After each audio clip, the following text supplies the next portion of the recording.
Having considered the general landscape of single-person companies and their variations across Asia, let us now turn our gaze towards Europe. We find ourselves pondering a similar structure, the one-person company. What is this entity, fundamentally? It seems to be a business, a venture, yet distinct from the traditional partnerships or larger corporations. It belongs solely to one individual. Why might such a concept arise? Could it be a way to make the path of the entrepreneur less arduous, more direct? But as we explore this path, must we not also ask, does this apparent simplicity mask complexities, perhaps even dangers, that we should be aware of? Let us first consider Malaysia. Here, the law grants the sole shareholder, the single owner, considerable power. They can convene meetings, cast votes, and even dismiss those who manage the company. This seems quite straightforward. Yet, there's a requirement for a nominee director. Why is this necessary? Does it suggest an awareness of the potential fragility of a business dependent on a single person?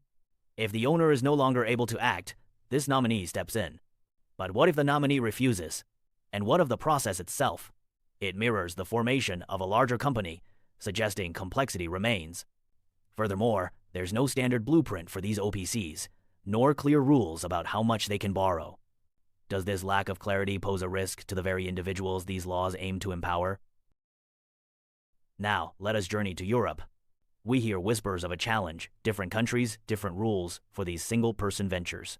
Imagine trying to build something when the foundations are laid differently in every town. To address this, the European Community proposed a directive, a kind of shared agreement, aiming for harmony.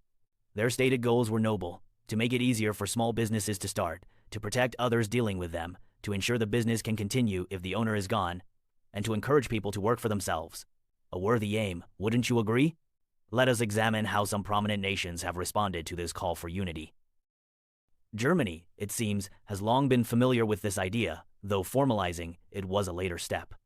They grant the OPC a distinct legal identity, separate from its owner, offering protection. But notice the requirement, a minimum amount of capital, 25,000 euros. Why this threshold? Does it signify a certain level of seriousness or stability expected? Interestingly, because there's only one owner, the need for complex agreements between shareholders vanishes. The owner can wear many hats: director, secretary, member, and make decisions alone. They can even appoint a nominee for continuity. And if the company grows significantly, it can transform into a larger entity. Does this structure seem balanced? Does it provide both freedom and necessary safeguards? Turning to the United Kingdom, we find a path perhaps perceived as simpler. They adapted existing rules rather than creating entirely new ones. Like Germany, the OPC here is a separate legal entity offering limited liability. Again, a minimum capital of 25,000 euros is required. The owner retains significant control, conducting meetings and making decisions unilaterally.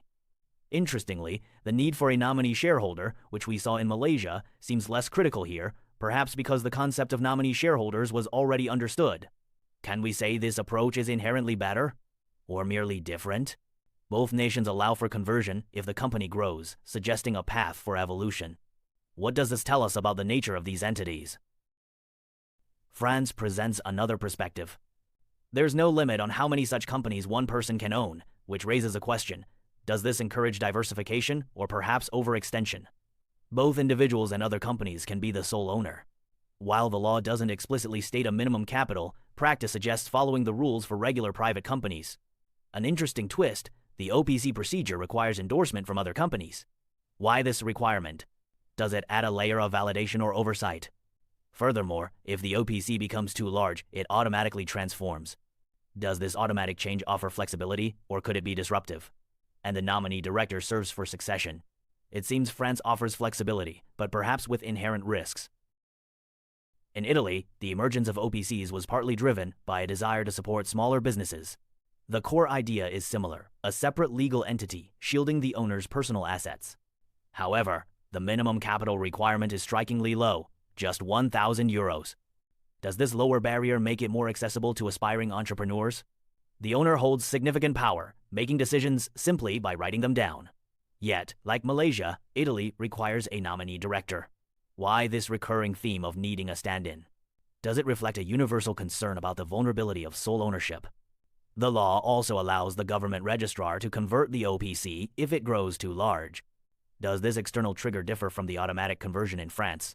It seems Italy prioritizes efficiency and accessibility, while still incorporating elements of continuity planning. Finally, let us consider Russia. The law explicitly recognizes the OPC. Unlike some places, there's no fixed minimum capital required to start one. This seems quite permissive. Individuals or other companies can form an OPC.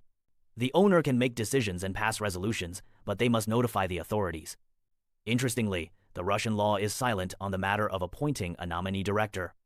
Does this silence imply a lack of concern, or perhaps a different cultural approach to succession planning? An OPC can transform into a larger joint stock company, but only through a formal decision, not automatically based on size. How does this deliberate choice compare to the automatic triggers in other countries? It seems Russia offers flexibility in entry, but leaves certain aspects of continuity and governance less defined. Having examined these diverse approaches, what common threads emerge?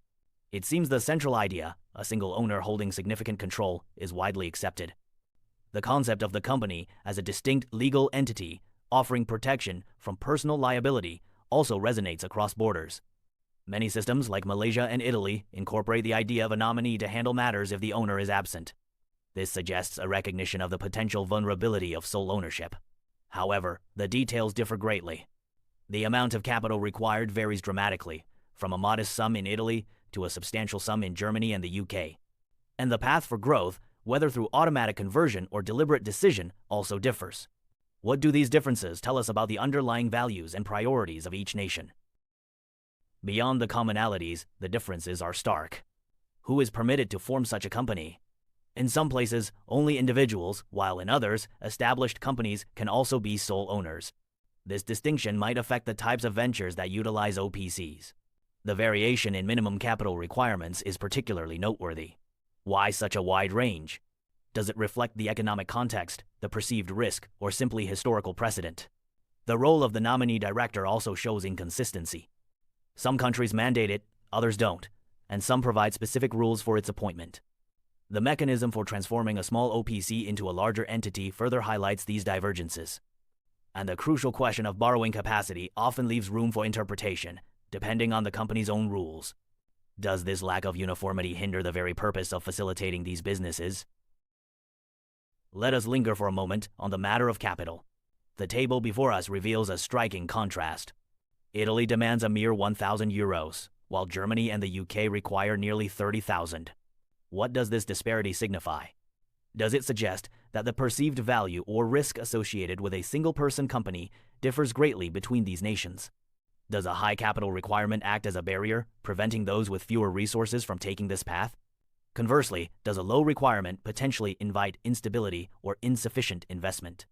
How should we, as seekers of understanding, interpret these numbers? Are they arbitrary figures, or do they reflect deeper economic philosophies regarding entrepreneurship and risk?